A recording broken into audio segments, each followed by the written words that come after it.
அவர் எங்கிருந்து இங்கு வந்து சேர்ந்தார்? இவர் இந்தூர் பெருமாள் இல்லை, பார்க்கடலில் திருப்பார்க்கடலிலே ஒரு அழகான நீர்க்குமிழி, நீர்க்குமிழிய ஜலபுத்புதம்னு சொல்லுவா.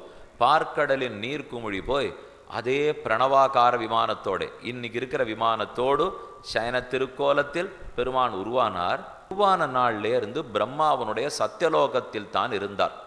அயோத்தி பட்டணத்தை, அயோத்தி தெரியுமோ இல்லையோ, சரையூனுடைய தெற்கு கரையில் இருக்கிற அயோத்தி பட்டணம், அங்கே இக்ஷ்வாகுன்னு ஒரு மகாராஜா இருந்தான்.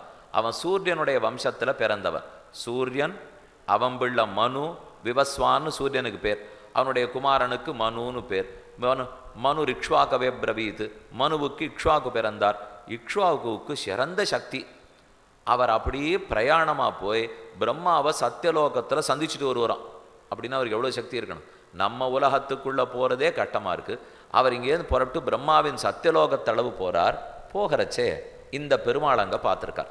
பிரணவாகார விமானத்தோடு இருக்கிற பெருமாளை தரிசித்தார்.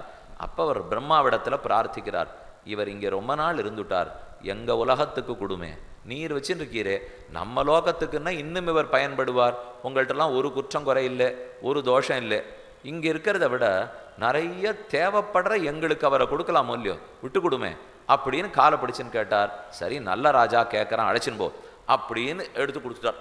தன்னுடைய ஆராதனை பெருமானையே தூக்கி கொடுக்க அதை எடுத்துட்டு நேரே பெருமாளோட தெற்கு கரைக்கு வந்தான். சரையூ நதிக்கரையில் ஸ்தாபித்தான். 6 இக்ஷ்வாகு. என்னைக்கோ, இதெல்லாம் ராமனுக்கு ரொம்ப வருஷத்துக்கு முன்னாடி, ராமனே பிறந்து கிட்டத்தட்ட 17 லட்சம் வருஷம் ஆச்சுப்போ. அதுக்கும் எப்போதோ முன்னால் முதல் மன்னன் இக்ஷ்வாகு.